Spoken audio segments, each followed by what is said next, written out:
وَإِنِّي مُرْسِلَةٌ إِلَيْهِمْ بِهَدِيَّةٍ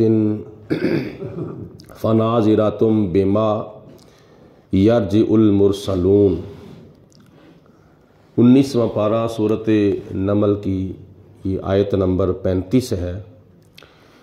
اللہ پاک کی ذات بابرکات نے ارشاد فرمایا کہ اس وقت کو یاد کرو جب ملکہ بلقیس نے اپنے وزراء سے اور امراء سے کہا کہ میں اس کی طرف ایک قاصد، ایک ایلچی، ایک سفیر بھیجنے والی ہوں، اور دیکھتی ہوں کہ وہ میرے اس ایلچی کو کیا جواب دے کے بھیجتے ہیں۔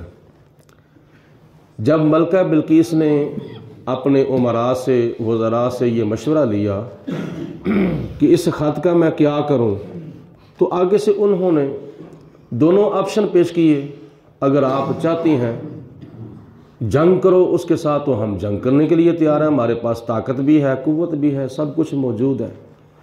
اگر آپ اس کے ساتھ صلح کرنا چاہتی ہیں تو پھر بھی آپ کو اختیار ہے، کیونکہ آپ ہماری حکمران ہیں، تو آپ جو چاہیں ہمیں حکم دیں۔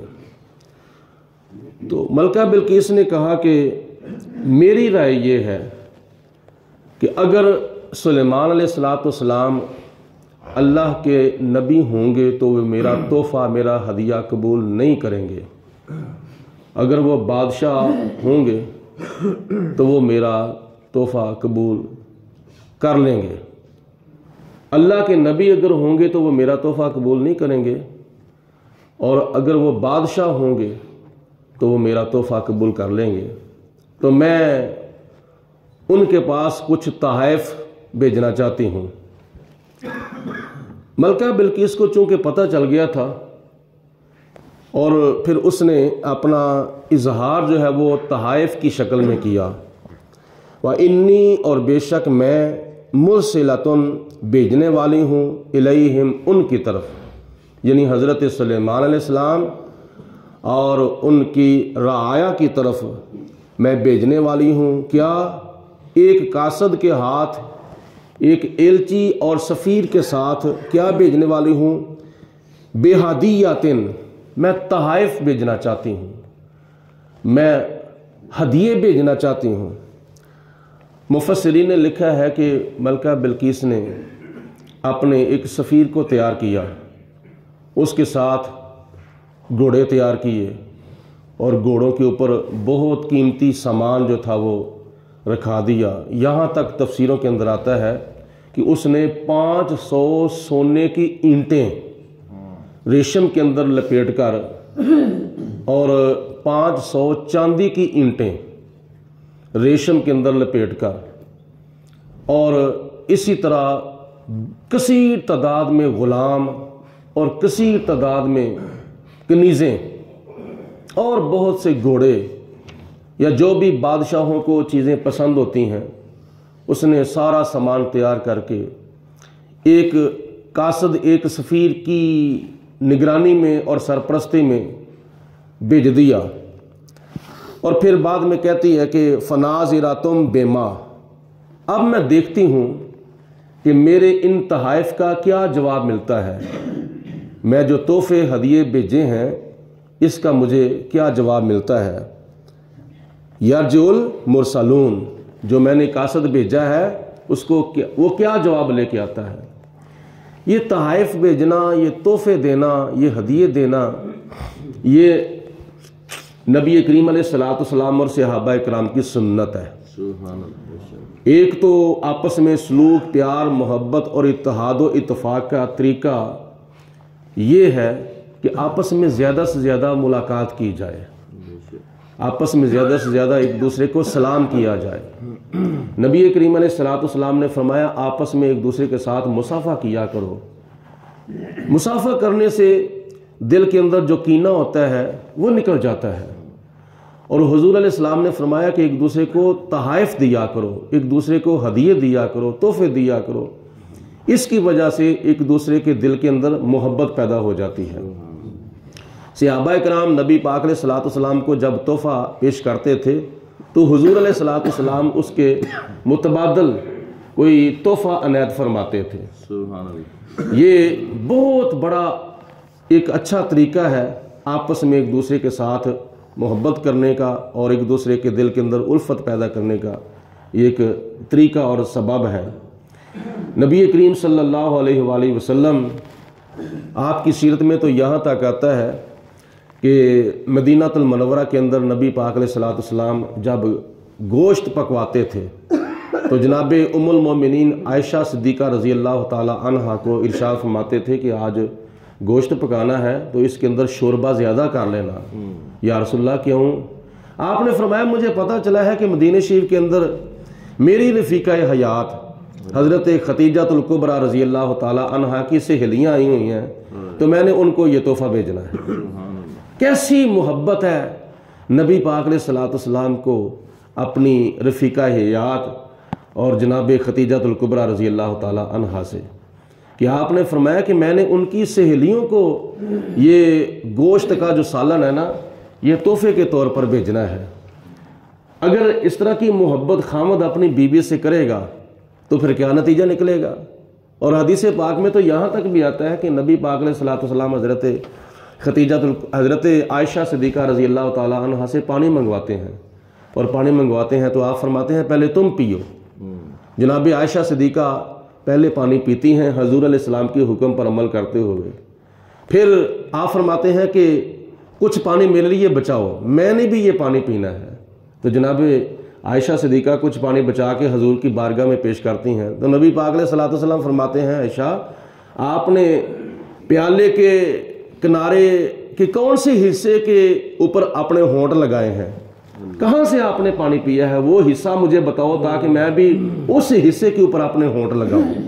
تو نبی پاک علیہ الصلوۃ والسلام کی بارگاہ میں عرض کی یا رسول اللہ میں نے یہاں سے پانی پیا ہے، اپنے ہونٹ مبارک میں نے پیالے کے اس کنارے کے حصے کے اوپر لگائے ہیں۔ تو پھر حضور علیہ الصلوۃ والسلام اسی جگہ پر اپنے ہونٹ مبارک لگاتے ہیں اور پانی جو ہے وہ نوش فرماتے ہیں۔ ایک تو یہ بھی بات معلوم ہوئی کہ جھوٹا پانی پینا نبی پاک علیہ الصلوۃ والسلام کی سنت ہے اور اس سے بھی ایک دوسرے کے دل کے اندر محبت، پیار، اتفاق و اتحاد پیدا ہوتا ہے۔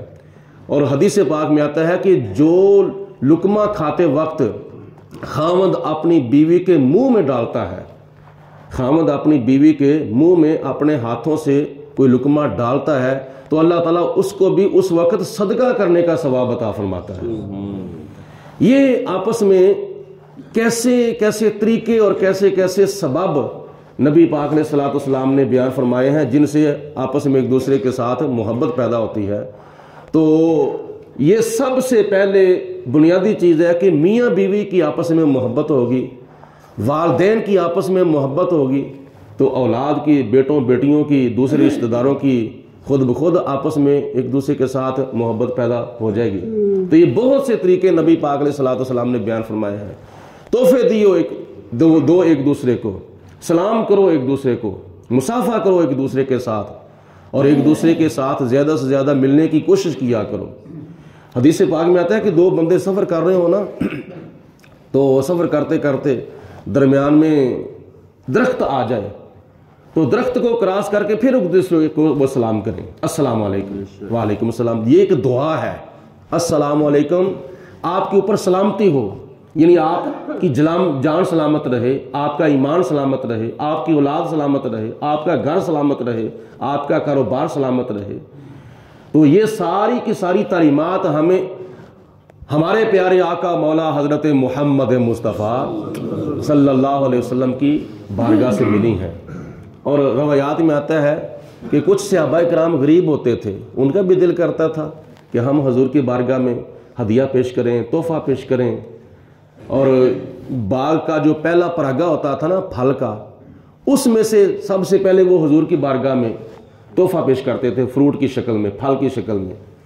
اگر بکری بچہ دیتی تھی تو پہلا دودھ حضور علیہ الصلوۃ والسلام کی بارگاہ میں پیش کیا جاتا تھا۔ اگر گائے بچہ دیتی تھی تو پھر اس کا بھی دودھ پہلا جو تھا وہ حضور علیہ السلام کی بارگاہ میں صحابہ کرام پیش کرتے تھے۔ یہ ہدیہ دینا یہ صحابہ کرام کی سنت ہے، اور اس کے متبادل ہدیہ واپس کرنا اس کے متبادل، یہ نبی پاک علیہ الصلوۃ والسلام کی سنت ہے۔ تو حضور علیہ الصلوۃ والسلام مسجد نبوی کے اندر تشریف فرما ہے، تو مدینہ شریف کی گلیوں بازاروں میں کوئی پھیری والا آتا تھا اور آ کر وہ آواز لگاتا تھا۔ تو ایک صحابی بڑے غریب تھے، تو نبی پاک علیہ الصلوۃ والسلام کی بارگاہ میں عرض کرتے ہیں حضور آپ یہاں تشریف رکھیں تو میں ذرا باہر سے ہو آؤں۔ وہ باہر جاتا ہے، وہ پھیری والے کو کھڑا کرتا ہے، جی یہ آپ اتنا پھل مجھے دے دیں۔ وہ دے دیتا ہے، آپ یہاں ٹھہریں۔ اس کو ٹھہرا کے وہ صحابی مسجد نبوی میں آتے ہیں، حضور کی بارگاہ میں حاضر ہوتے ہیں، یا رسول اللہ یہ میری طرف سے تحفہ قبول کرائیں۔ اور نبی پاک علیہ الصلوۃ والسلام تحفہ قبول کرتے ہیں، خود بھی وہ پھل تناول فرماتے ہیں، صحابہ کرام کو بھی تقسیم کرتے ہیں۔ جب وہ پھل ختم ہو جاتا ہے تو پھر وہ صحابی حضور علیہ السلام کی بارگاہ میں عرض کرتے ہیں یا رسول اللہ آپ اس کے پیسے بھی عنایت فرما دیں۔ نبی پاک علیہ الصلوۃ والسلام فرماتے ہیں کہ میں نے آپ کو آرڈر کیا تھا، میں نے آپ کو حکم دیا تھا۔ تو صحابی عرض کرتے ہیں یا رسول اللہ آپ نے مجھے حکم تو نہیں دیا تھا، لیکن میرا دل کرتا تھا میں آپ کی بارگاہ میں ہدیہ پیش کروں، میں آپ کی بارگاہ میں تحفہ پیش کروں، لیکن میرے پاس پیسے نہیں تھے، میں غریب ہوں، لیکن میرے ہاتھ تو غریب ہیں، میرا دل غریب نہیں ہے۔ میرے ہاتھ تو غریب ہیں، میرا دل غریب نہیں ہے، تو میرا دل کرتا تھا۔ تو اب یا رسول اللہ وہ پھیری والا انتظار کر رہا ہے، میں نے اس کو پیسے دینے ہیں، تو حضور آپ اس کی قیمت عنایت فرما دیں۔ تو حضور علیہ الصلوۃ والسلام مسکرا کر تبسم فرما کر اس کو کیا نام ہے پھر قیمت جو ہے وہ عنایت فرماتے ہیں۔ کیسے کیسے طریقے تھے اور کیسی کیسی محبتیں تھیں اور کیسے کیسے پیار تھے اور پیار کا کیسا کیسا انداز تھا جو صحابہ کرام نے نبی پاک علیہ الصلوۃ والسلام کے ساتھ پیار کیا تھا۔ بہرحال وہ ملکہ بلقیس کہتی ہے وَإِنِّي مُرْسِلَةٌ، اور بے شک میں بھیجنے والی ہوں ایک قاصد کو، ایک ایلچی کو، الیہم جناب سلیمان علیہ السلام اور ان کے وزراء کی طرف، بِہَدِیَّةٍ ہدیہ دے کر، تحفہ دے کر، فَنَاظِرَةٌ بِمَا يَرْجِعُ الْمُرْسَلُونَ، اب پھر میں دیکھتی ہوں کہ وہ میرا کیا جواب دیتے ہیں۔ فَلَمَّا جاء سلیمان، پھر وہ قاصد تحفے تحائف اور بہت قیمتی سامان لے کر جب حضرت سلیمان علیہ الصلوۃ والسلام کے پاس آیا تو آ کر ملکہ بلقیس کی طرف سے وہ سارے کے سارے تحائف، سونے کی اینٹیں، چاندی کی اینٹیں، گھوڑے، باندیاں، غلام اور ہیرے لال جوہرات، بے شمار تحفے جو تھے قیمتی قیمتی، ابھی وہ پیش کرنے ہی تھے تو جناب سلیمان علیہ الصلوۃ والسلام نے ان کے آنے سے پہلے جنوں کو حکم دے دیا جلدی کرو، فٹافٹ کرو۔ تقریباً 27 میل کے میدان میں، یہ چاروں طرف میرے محل کے چاروں طرف 27 میل دور دور تک یہ سونے کا قلین بچھا دو اور اس کے چاروں طرف سونے اور چاندی سے مزین دیوار جو ہے وہ کھڑی کر دو، اور پھر ہیرے لال جوہرات کے ساتھ اس دیوار کو مزین و آراستہ کر دو، اور پھر استقبال کے لیے مختلف جانور جو ہیں وہ کھڑے کر دیے جائیں۔ تو جب وہ آئے، آ کر دیکھا زمین بھی سونے کی، دیواریں بھی سونے چاندی کی، اور پھر باغ بغیچے، پھر ان درختوں کو اور دیواروں کو سونے اور چاندی اور ہیرے لال جوہرات کے ساتھ مزین و راستہ کیا ہے۔ تو وہ دیکھ کر بڑے حیران ہو گئے، ہم تو بڑے بڑے تحفے لے کر آئے ہیں، تو یہ تو ہمارا استقبال جو ہے وہ سونے اور چاندی کا قلین بچھا کے کیا جا رہا ہے، تو یہ تو تحفے ان کے سامنے تو ہمارے تحفے جو ہیں وہ بڑے حقیر ہیں، ان کی تو حیثیت ہی کو نہیں ہے۔ بہرحال وہ آئے اور تحفے تحائف جب وہ پیش کیے تو جناب سلیمان علیہ الصلوۃ والسلام نے آگے سے ارشاد فرمایا، قالا، آپ نے ارشاد فرمایا، اتمدوننی بمال، کیا آپ دنیا کے مال سے میری مدد کرتے ہیں؟ یہ دنیا کی دولت، دنیا کے مال سے آپ میری مدد کرتے ہیں؟ اگر تم اس مال سے میری مدد کرتے ہو تو تم سے تو کئی گنا زیادہ اللہ پاک نے فما آتانی اللہ خیر، تمہارے مال سے کئی درجے بہتر افضل و اعلیٰ اللہ پاک نے مجھے مال عطا فرمایا ہے۔ جو مجھے خدا تعالیٰ نے مال دیا ہے نا، دولت دی ہے، ہیرے لال جوہرات دیے ہیں، اس سے یہ بڑھ کر اللہ پاک کی ذات نے مجھے علم عطا فرمایا ہے، مجھے نبوت عطا فرمائی ہے، مجھے رسالت اللہ تعالیٰ نے عطا فرمائی ہے، مجھے خدا کی ذات بابرکات نے بے شمار نعمتیں عطا فرمائی ہیں، جو تم مجھے پیش کر رہے ہو، تمہارے ان ہدیوں اور ان تحفوں کی تو کوئی حیثیت ہی نہیں ہے اس مال کے آگے جو خدا تعالیٰ نے مجھے عطا فرمایا ہے۔ تو حضرت سلیمان علیہ السلام نے فرمایا میں نہیں تمہارا یہ مال قبول کرتا، میں نہیں تمہارے تحفے قبول کرتا، لے جاؤ اس کو واپس۔ خیرم مما آتاکم، جو خدا تعالیٰ نے تمہیں عطا فرمایا ہے اس سے کئی درجے زیادہ اور بہتر اور افضل و اعلیٰ اللہ تعالیٰ نے مجھے عطا فرمایا ہے۔ بل انتم بہدیتکم تفرحون، بلکہ تم خود ہی اپنے ہدیوں اور تحفوں کے اوپر خوش ہو، یہ تمہیں مبارک ہو، میں ان چیزوں کا محتاج نہیں ہوں، مجھے ان چیزوں کی ضرورت نہیں ہے۔ اور دوسرا پیغام پھر آپ نے یہ دیا، ارجع، چل واپس، ارجع، چل واپس، الیہم، ان کی طرف، کن کی طرف؟ ملکہ بلقیس کی طرف اور ان کے وزراء اور امراء اور ان کی رعایا کی طرف۔ فَلَنَأْتِيَنَّهُمْ بِجُنُودٍ، ہم تو ان کے اوپر حملہ کرنے والے ہیں لشکروں کے ساتھ، اپنے جنود، جند کی جمع ہے۔ آپ نے فرمایا کہ میں تو تمہاری حکمران کے اوپر اور تمہارے وزراء اور تمہاری حکومت کے اوپر حملہ کرنے والا ہوں، میرے پاس تو بڑی طاقت ہے، میرے پاس تو بڑی قوت ہے، میرے پاس بڑی فورس ہے، بہت کچھ ہے میرے پاس۔ اب جا کے اس کو پیغام دے دے، ارجع الیہم، چل ان کی طرف، جا کے ان کو پیغام دے دے، تم تو ان کو تحفہ بھیج رہی ہو نا، وہ تو تمہارے اوپر حملے کی تیاری کر رہے ہیں۔ یہ ہے حضرت سلیمان علیہ السلام کا موقف، یعنی آپ کو گوارا ہی نہیں تھا کہ میرے دور حکومت میں، میری سلطنت میں، میری حکومت میں سورج کی پوجا کی جائے، غیر خدا کی پوجا کی جائے، آپ کو یہ گوارا ہی نہیں تھا۔ آج ہماری اسلامی حکومت ہے، آج مسجدوں سے ٹی وی ٹیکس لے کر گردوارے بنائے جا رہے ہیں، یہ اسلامی حکومت ہے؟ یہ ریاست مدینہ کا دعویٰ کیا جاتا تھا، اور جو بھی حکمران آیا ہو، کسی نے شریعت بل کا دعویٰ کر دیا، کسی نے ریاست مدینہ کا دعویٰ کر دیا، کسی نے کچھ کہا، کسی نے کہا میں نظام مصطفیٰ نافذ کروں گا، بس وہ کیا نام ہے، لوگوں کی آنکھوں کے اندر نمک ڈال کے بس چلے گئے، کیا کچھ بھی نہیں ہے۔ 75 سال ہو گئے ہیں، جس مقصد کے لیے پاکستان بنایا تھا وہ ابھی تک مقصد پورا ہی نہیں ہوا۔ تو اللہ تعالیٰ کے پیارے نبی کیا فرماتے ہیں؟ ہم تو تمہارے اوپر حملہ کرنے والے ہیں، بے جنودن، لشکروں کے ساتھ، اور لشکر بھی وہ لا قبال لہم بہا، جو کہ ہمارے جیسا لشکر جو ہے، یعنی ان لشکروں کے ساتھ ہم حملہ کریں گے جس کے ساتھ وہ مقابلہ نہیں کر سکتی، جس کے ساتھ وہ مقابلہ نہیں کر سکتی، جس کی طاقت کا وہ، جس کے حملے کا وہ جواب نہیں دے سکتی۔ اور دوسرے اس کے علاوہ والا نخرجنہم منہا اذلۃ، اور ہم ان کو وہاں ذلیل کر کے، رسوا کر کے نکال دیں گے، وہم صاغرون، جب وہ وہاں سے نکلیں گے تو بہت ہی رسوا ہوں گے۔ یہ جناب سلیمان علیہ السلام نے ان کو آگے سے دھمکی لگا دی۔ یا تو مطلب یہ تھا کہ میرے سامنے، میرے مقابلے میں اپنے آپ کو بلند نہ کرو، اور دوسرے نمبر پر واتونی مسلمین، مسلمان ہو کر، تسلیم کر کے، اسلام کو قبول کر کے میرے پاس آ جاؤ۔ یہ تھا آپ کا موقف۔ اور اس سے اگلا جو واقعہ ہے وہ انشاءاللہ تعالیٰ کل کے درس قرآن میں اللہ پاک ہم سب کو عمل کرنے کی توفیق عطا فرمائے۔ وآخر الدعوانا ان الحمدللہ رب العالمین، والصلاۃ والسلام علیک یا رسول اللہ وعلی آلک واصحابک یا سیدنا،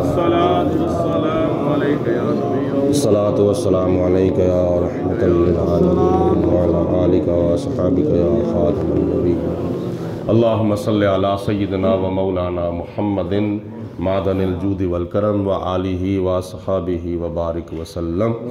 اللہم ربنا انزل علینا مائدۃ من السماء تکون لنا عیدا لأولنا وآخرنا وآیۃ منک وارزقنا وانت خیر الرازقین۔ اللہم ایّد الاسلام والمسلمین، اللہم ایّد الایمان والمؤمنین۔ یا پروردگار عالم اپنا فضل و کرم، رحمت برکتیں ہم سب کے شامل حال فرما۔ یا اللہ ہمارے صغیرہ و کبیرہ گناہ معاف فرما۔ الہ العالمین ہمارے گھروں میں اپنی رحمتوں برکتوں کا نزول فرما، پریشانیاں مصیبتیں تنگ دستیاں دور فرما، مشکلات آسان فرما۔ یا اللہ پاک اسلام کو پوری دنیا کے اوپر غلبہ اور فوقیت عطا فرما، یہود و نصارہ کے شر سے اہل اسلام کو محفوظ فرما، کشمیر کو آزادی عطا فرما، فلسطین کو آزادی عطا فرما، اسرائیلی حکومت کو نیست و نابود فرما۔ یا پروردگار عالم کفر کا منہ کالا فرما، حق کا بول بالا فرما۔ وصلی اللہ علی حبیبہ محمد و آلہ و صحابہ اجمعین۔